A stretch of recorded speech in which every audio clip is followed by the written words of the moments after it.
Middle east में इस समय भयंकर तनाव है। ईरान ने अपनी गदर, इमाद और फतह बैलिस्टिक मिसाइल्स का जखीरा इजराइल की ओर छोड़ा। दुनिया एक बार फिर अनहोनी की आशंका से सहम उठी है। इजराइल में सायरन जोर जोर से बजने लगे और लोगों को सुरक्षित स्थानों पर पहुंचाया गया। ईरान ने इजराइल पर यह सबसे बड़ा हमला किया था। अब इजराइल भी ईरान को गंभीर परिणाम की चेतावनी दे रहा है। अब दोनों देशों के तेवरों से लग रहा है कि ईरान और इजराइल के बीच भीषण जंग होगी और आज इसी पर हम चर्चा करेंगे। हमारे साथ में गेस्ट का एक पैनल भी रहने वाला है, लेकिन इससे पहले आपको एक बड़ी खबर बता दें। ईरान के मिसाइल हमले से जुड़ी यह बड़ी खबर है। ईरान ने हमले में किया 5 मिसाइलों का इस्तेमाल। शहाब, गदर, फतेह से इजराइल पर हमला किया। यह बड़ी खबर है इस वक्त की। ईरान ने हमले में 5 मिसाइलों का इस्तेमाल किया। 3 शहाब, गदर और फतेह 1 जिनका इस्तेमाल किया गया और इसके जरिए अब ईरान वर्सेस इजराइल युद्ध शुरू हो चुका है एक तरीके से अगर देखा जाए, क्योंकि एक तरफ जहां ईरान ने कहा कि यह नसरल्लाह की शहादत का बदला है, तो वहीं इजराइल ने कहा कि यह भारी पड़ेगा। अमेरिका ने भी साफ कर दिया कि वो इजराइल के साथ में खड़ा हुआ है। और इस बीच अगर एक और बड़ी खबर की बात करें इससे जुड़ी हुई, तो देखिए ईरान के मिसाइल हमले से जुड़ी ये बड़ी खबर है। ईरान के निशाने पर थे इजराइल के 3 एयरबेस, नेवाटिम, हज़रिम बेस, जिसको निशाना बनाने की कोशिश की गई।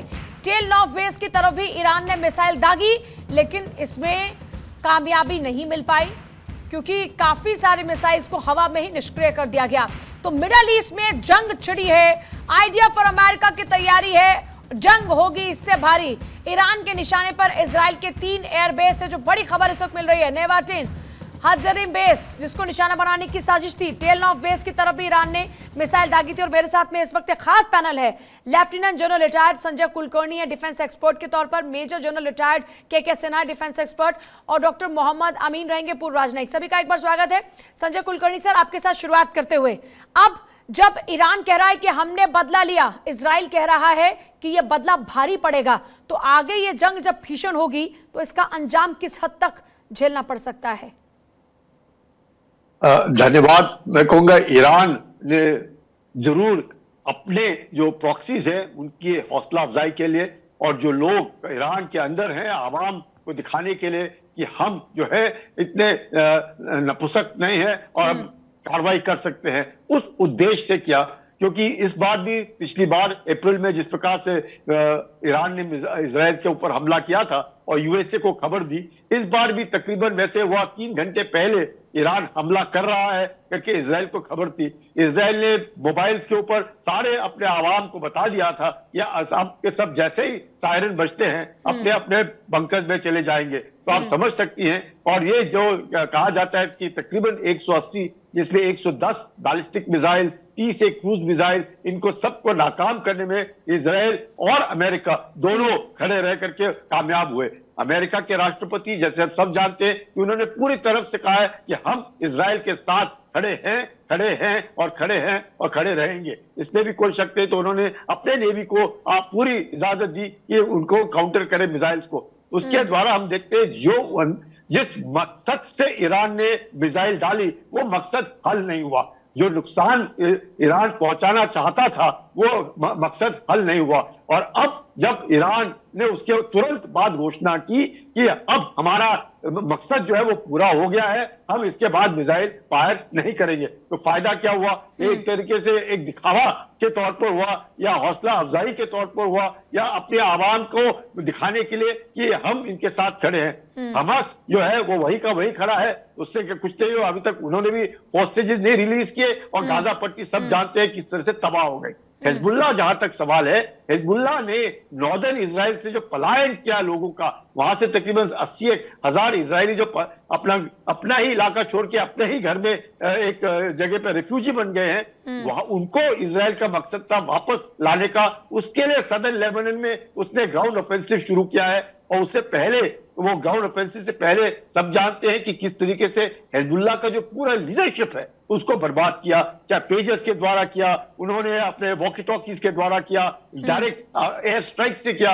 तो इसमें उनका जो काफी 1.5 लाख के आसपास कहते थे हम लोग कि हिजबुल्लाह के पास मिसाइल्स हैं, उनके पास 30 से 50,000 फाइटर्स हैं, ड्रोन्स हैं, टैंक्स हैं, अब आर्टिलरी है, वो सब नाकामयाब दिखता है। और हिजबुल्लाह जो सोच रहा था कि हम इजराइल को तबाह करेंगे, खुद ही तबाह हो बैठा है। उधर यहूदी देख रहे, उनका भी हालत बुरा है। और इस वक्त मुझे नहीं लगता है कि ईरान जो है लड़ाई चाहता है, अमेरिका भी नहीं चाहता है लड़ाई लड़े, लेकिन जिस प्रकार से इजराइल ने कहा है कि हम कम से कम उनके जो पेट्रोलियम डंप्स हैं, उनका जो तेल का है, उसको बर्बाद करेंगे, उससे बहुत फर्क पड़ेगा, क्योंकि तेल के भाव ऑलरेडी $5 बढ़ चुके हैं अभी, जबकि तबाह कुछ नहीं हुआ है। और चीन को भी जबरदस्त पड़ेगा, क्योंकि चीन जो है उसका समझौता है ईरान के साथ 25 साल के लिए $400 बिलियन का तेल लेने का। तो वो जो तेल है उसके ऊपर भी जबरदस्त असर पड़ेगा।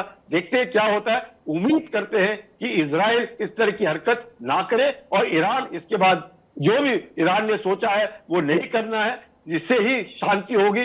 नहीं तो मुझे लगता है वाकई आने वाले दिन जो है बहुत ही खराब होंगे, सिर्फ मिडिल ईस्ट के लिए नहीं, पूरे विश्व को शायद इसकी जो मुझे लगता है दिक्कत परेशानी पड़ेगी। आप ये कह रहे हैं सिन्हा सर, हमने देखा कि पेजर, वॉकी टॉकी में ब्लास्ट, नसरल्ला का खात्मा, और उसके बाद अब ईरान ने जब हमला कर दिया तो जाहिर तौर पर इजराइल ने इसकी पहले से तैयारी की होगी कि अगर ऐसा हुआ तो नेक्स्ट स्टेप क्या होगा, और चेता भी दिया है।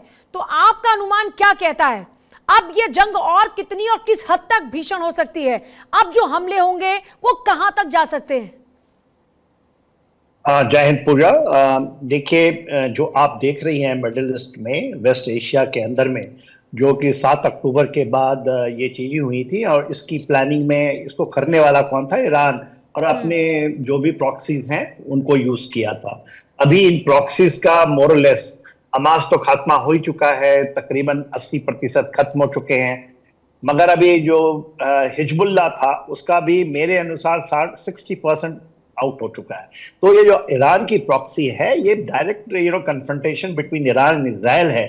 जो ईरान है वो अपनी प्रॉक्सी से लड़ता है, इजराइल इनकी प्रॉक्सी को तो खत्म ही कर रहा है, इसके अलावा वो ईरान से डायरेक्ट कन्फ्रंटेशन है। देखिए, यदि आप नेतन्याहू साहब को सुनी होंगी तो उन्होंने 2 दिन पहले ही ये डायरेक्ट ईरान की जनता को एड्रेस किया है, और उनका ये कहना है, और ये सच ये भी है, जमीन के ऊपर तथ्य है, जो वहां के टॉप लीडर हैं अयतुल्ला खुमैनी साहब, उनकी एज ज्यादा, उनकी रिप्लेसमेंट की बात चल रही थी। जो रिप्लेस करना था, रियासी जो थे प्रेसिडेंट, उनको भी कहते तो हैं कि वो एक्सीडेंटल हुआ, मगर अभी आ रहा है कि पेजर से ही उनका आपको शुरू हुआ था, उनका भी ऐसे ही हर्ष हुआ जैसे उनके फॉरेन मिनिस्टर खत्म हुए। उसके बाद आपने देखा ईरान के ऊपर में जिस तरह से, और ईरान का कहना है, जो अभी वहां का डिस्पेंसेशन है, जो रिजीम है, वो कहता है कि हमें इजराइल अपनी वॉर की तरफ खींच रहा है। सच्चाई तो यही है। इजराइल चाहता है कि ईरान को, क्योंकि देखिए इस इलाके में बैलेंस ऑफ पावर की बात है, ये कोई बड़ी नैरेटिव कुछ भी आ जाए कि इसको हम बढ़ा रहे हैं, कम कर रहे हैं, ये तो जब से इजराइल बना 1948 से यही चलती है।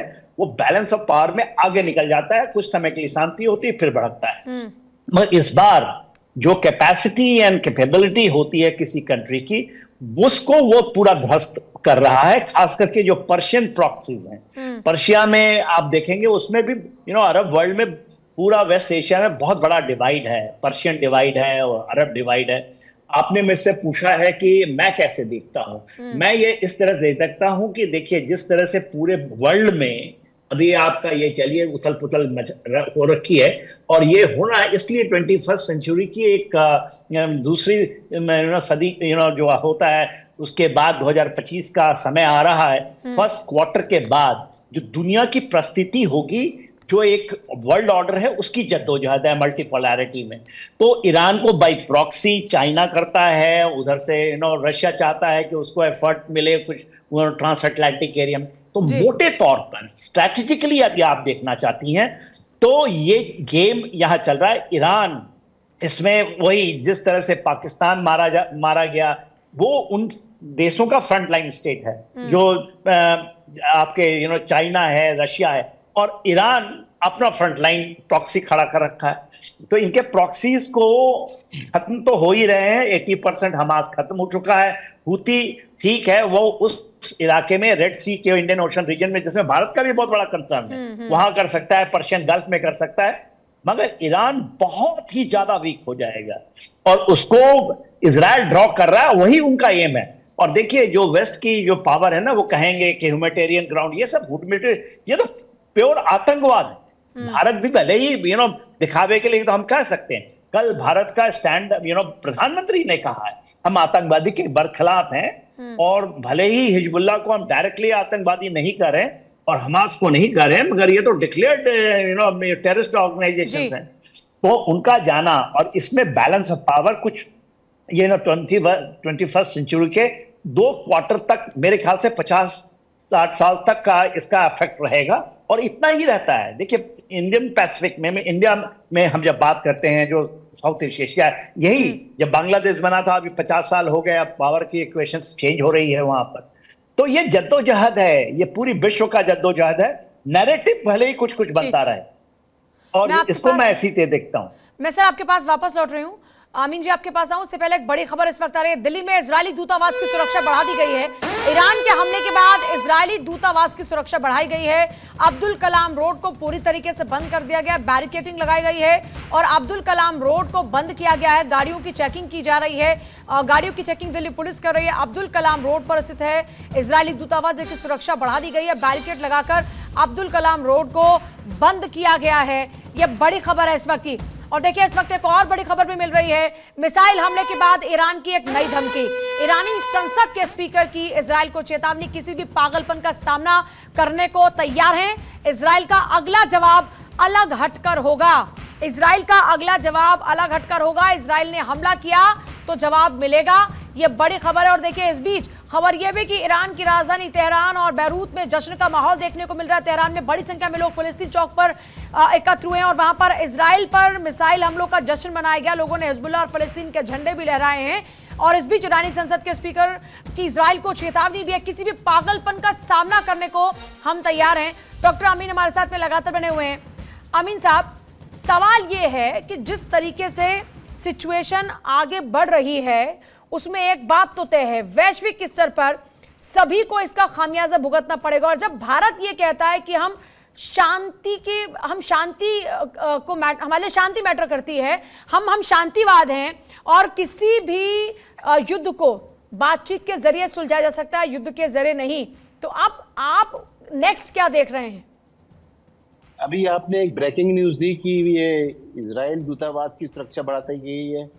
मैं आपको ये बताना चाहता हूं कि ये हमारे कंट्रीज के बीच में जो है वियना कन्वेंशन है, उसके तहत हमें एम्बेसीज को सुरक्षा देना, एम्बेसी के स्टाफ को सुरक्षा देना, ये भारत का कर्तव्य है। इसके साथ में ही ईरान की भी सुरक्षा बढ़ाई गई होगी, उनके दूतावास की, दोनों ही एम्बेसीज की सुरक्षा बढ़ाना हमारा कर्तव्य है। जहाँ तक अभी आपने बात की कि ये जो वैश्विक स्तर की बात है, इसमें देखिए ये कोई पहली बार नहीं हो रही है लड़ाई। ये 1978, 1982, 2006 और 2024 में चौथी बार लड़ाई हो रही है। लेकिन इसमें लेबनान से इनको मुक्की खानी पड़ी थी इजराइल को, और ये पीछे हटे थे। देखिए ये जो ग्राउंड वार है, इसमें मैं आपको क्लियर कर दूं कि अंदर की जो वार, मैं यहाँ गया हूँ भी हुआ हूँ, यहाँ भी ईरान भी गया हूँ और उनकी जगह पे भी गया हूँ, फिलिस्तीन भी और इसराइल भी 2004 में विजिट किया था विदेश मंत्रालय की तरफ से। तो सवाल इस बात का है कि जो पहले इन्होंने साथ दिया था, ये जॉर्डन ने इसराइल का साथ दिया था। क्यों? क्योंकि वहाँ पर जो बॉर्डर है, वहाँ पर हुसैन ब्रिज है और डेड सी है, वो जो है इससे लगता हुआ है बॉर्डर आपका जॉर्डन से। इसलिए पिछली बार तो इन्होंने किया था, इनका साथ दिया था ईरान का, लेकिन अब की बार वो जॉर्डन भी चुप है, इसलिए ये भी मिसाइलें क्रॉस कर गई। अदरवाइज पिछली बार उन्होंने मिसाइलें बीच में ही रोक ली थी। अब सवाल इस बात का उठता है, ये जो लड़ाई चल रही है, लड़ाई के पीछे है क्या? ये अभी आप देखिए मंशा, इसके पीछे ईरान और यूएस, इन दो का सीधा संघर्ष है। और इन्होंने इसको जो इजराइल को साथ दिया है, जैसे उधर यूक्रेन को साथ दिया है, रशिया के अगेंस्ट है, तो इधर यहाँ पर उसने कोशिश ये की है कि ये चले। हमास जैसे गलती की हमास ने, वो कोई अच्छा नहीं, कंडेमेबल है कि उसने पहले अटैक कर दिया, लेकिन हाँ अटैक होना ही था। तो ये जो इजराइल है, ये उधर से चला और चलने के बाद हमास के नाम पे वहाँ हुआ झगड़ा, वहाँ मारे गए 50,000 से ज्यादा लोग मारे गए, बच्चे और बूढ़े जवान सब। अब आप देखिए वहाँ से जो मिलता हुआ है शहर है वो लेबनान है। लेबनान के अंदर जो है बेरूत में हमले हुए, वहाँ पे ये कहा गया कि हिजबुल्लाह के लोग हैं। फिर ये आप देखिए दमिश्क की तरफ आइए, फिर यमन की तरफ आइए, तो यहाँ पे भी कहा गया कि ये हूती लोग हैं। ठीक है, ये लोग सारे जो शिया ग्रुप के लोग हैं, ये शिया के ग्रुप जो है सपोर्ट करता है ईरान। ईरान भी चाहता है कि अपनी जो मिसाइलें हैं या अपने हथियार हैं उनको हम प्रैक्टिस करें, ग्राउंड नहीं है। उधर आप देखिए कि अमेरिका भी चाहता है, बहुत बड़ा दुनिया का सेलर है वो, जितने बम, गोले, बारूद और मिसाइल बेचने वाला, जहाज बेचने वाला, तो उसको भी अपने घर में तो टेस्ट नहीं करेगा, तो वो कोई जमीन चाहिए, तो उसने भी यही जमीन तलाशी है और टेस्ट करना चाहता है कि ये यहाँ से अगर मार करेंगे इजराइल से तो ये ईरान तक जाएंगे या नहीं जाएंगे। आपके पास डिफेंस एक्सपर्ट बैठे हैं, वो बात को सोचेंगे कि इनका है नहीं इरादा, यही इरादा, यही कारण है। लेकिन मैं समझता हूँ कि ये दुनिया की वार है, इसमें हमेशा मोदी जी ने बल्कि हमारे भारत ने हमेशा सोचा है ये चीज नहीं होनी चाहिए, शांति का प्रतीक है, शांति का द्योतक है। हमारे अभी G20 में भी हमारे देश के प्रधानमंत्री जी ने ये कहा इस आतंकवाद को हम मिटा देंगे लेकिन दुनिया से, लेकिन इस तरह नहीं होता, उनको आना पड़ेगा टेबल पे। अभी देखिए हमारे मैं सर आपके पास वापस लौटूं। कुलकर्णी सर, एक सवाल ये, क्योंकि अमीन साहब ने एक बड़ी अच्छी बात यहाँ पर छेड़ी है कि एक तरफ हमने देखा कि वैश्विक जब स्तर पर बात होती है तो आतंकवाद के खिलाफ बात होती है, लेकिन इसी आतंकवाद के नाम पर हम देख रहे हैं कि दुनिया बटी हुई नजर आ रही है। एक तरफ ईरान वर्सेस इजराइल हो चुका है, ईरान के साथ में जहां अन्य देश है तो वहां इजराइल के साथ में अमेरिका खड़ा है, तो यहां पर फिर आतंकवाद के खिलाफ लड़ाई कैसे हुई? देखिएगा पूजा, आतंकवाद का आज तक कोई डेफिनेशन नहीं है, कोई परिभाषा नहीं दे पाए हैं हम लोग। और जो आतंकी हम कह रहे हैं कि नसरुल्ला आतंकी था, उसके मारे जाने से अमेरिका ने भी बोला है कि जस्टिस हुआ है, उसके लिए ही आप अपने कश्मीर में देख लीजिएगा या फिर सीरिया में देख लीजिएगा, लेबनान में देख लीजिए, ईरान में देखिएगा, गाजा पट्टी में देख, सब जगह लोग मातम मना रहे थे और अब जब हमला हुआ उसकी खुशी मना रहे। तो ये जो है किसी का आतंकी है, किसी को वो अपना फ्रीडम फाइटर समझते हैं, तो आतंक की डेफिनेशन नहीं है। लेकिन इसमें कोई शक नहीं कि हमास जो है एक आतंकी संगठन था, लेकिन राजनीति में भी सक्रिय था, पूरे गाजा पट्टी में उसका राज था। अगर हम देखें हिजबुल्ला आतंकी संगठन था, 1997 में यूएस ने घोषित किया, लेकिन वो राजनीति में सक्रिय था, 13 सीटें थी उसकी पार्लियामेंट के अंदर। तो अगर हम देखें राजनीति में भी है इसमें, और जो हम कहते हैं बार बार सदर्न लेबनान जो जिसकी बात करते हैं, जहां पे सिर्फ लेबनीज आर्मी, ये लड़ाई किसकी है? इजराइल और हिजबुल्ला की। हिजबुल्ला कहां पे बैठा हुआ है? लेबनान के अंदर, और लेबनान के अंदर राजनीतिक सक्रिय होने के नाते वो कहां पे आ गया है? सदर्न लेबनान में। तो सदर्न लेबनान में भी हिजबुल्ला 75% शिया है, वैसे ही सदर्न बेरूत में भी है और वैसे ही बेका वैली में भी है। इनका समर्थन कौन कर रहा है? अपना ईरान कर रहा है। तो ऐसे इसमें आतंकी संगठनों के द्वारा, जिसको हम लोग आतंकी इसलिए कहते हैं कि वो जिस प्रकार से ऑपरेट कर रहे हैं, वो कोई नॉन स्टेट एक्टर्स है, और नॉन स्टेट एक्टर्स में भी हिजबुल्ला जो है पूरे विश्व भर में most train and most equipped ऐसा एक ऑर्गेनाइजेशन, जिसका 32 साल से नसरुल्ला ही कमांड संभाले था। और अब जब कमांड संभालने के बाद कमांड दी जा रही है किसको? सैफुद्दीन को। सैफुद्दीन की बीवी कौन है? सुलेमानी की लड़की। तो सुलेमानी की लड़की सैफुद्दीन की बीवी। तो आप समझ सकते हैं एक घरेलू एनवायरनमेंट के अंदर पूरे विश्व भर में इन्होंने आतंक फैलाया है। बहुत शुक्रिया आप तीनों का इस चर्चा में शामिल होने के लिए।